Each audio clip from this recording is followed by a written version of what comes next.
From its birth in 1776, the United States had grown and grown. Where its flag did not fly, its troops or agents often intervened. In the 1950s, the Guatemalans dared to challenge an American business that controlled much of its economy.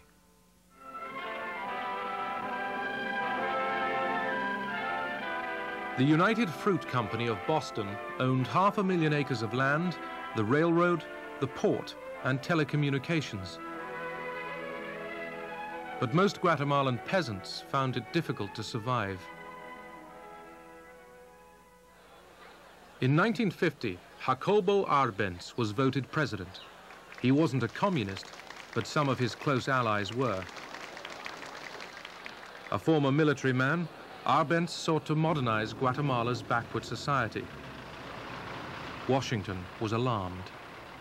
What we were faced here with the obvious intervention of a foreign power, because these homegrown parties are not really homegrown. They're being funded or advised by a foreign power, i.e. the Soviet Union.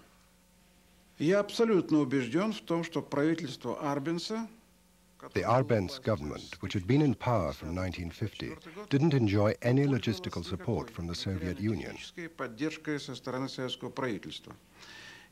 We didn't even have diplomatic relations. There was no Soviet mission in Guatemala. President Arbenz started a land reform program, buying up fallow land to distribute to peasants. In compensation, he offered the landowners the values they had themselves declared for taxes. United Fruit was offered just over $1 million for its land. When Arbenz declared nationalization, the company, backed by the United States, claimed $16 million.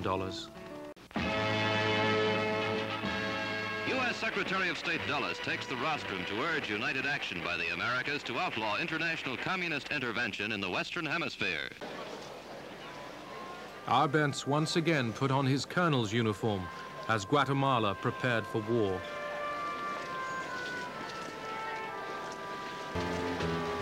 A CIA operation, codenamed PB Success, mobilized disaffected exiles and peasants into action. What we wanted to do was have a terror campaign to terrify Arbenz particularly, terrify his troops, much as the German Stuka bombers terrified the population of Holland, Belgium, and Poland at the onset of World War II, and just rendered everybody paralyzed. The UN met in emergency session. Guatemala City was strafed from the air. Rebels invaded from Honduras. The CIA spread panic. Washington denied responsibility. The information available to the United States thus far strongly suggests that the situation does not involve aggression, but is a revolt of Guatemalans against Guatemalans. The Soviets were warned.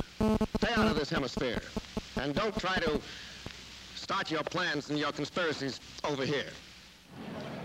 The American PB Success campaign brought the government down and drove Arbenz and his wife into exile.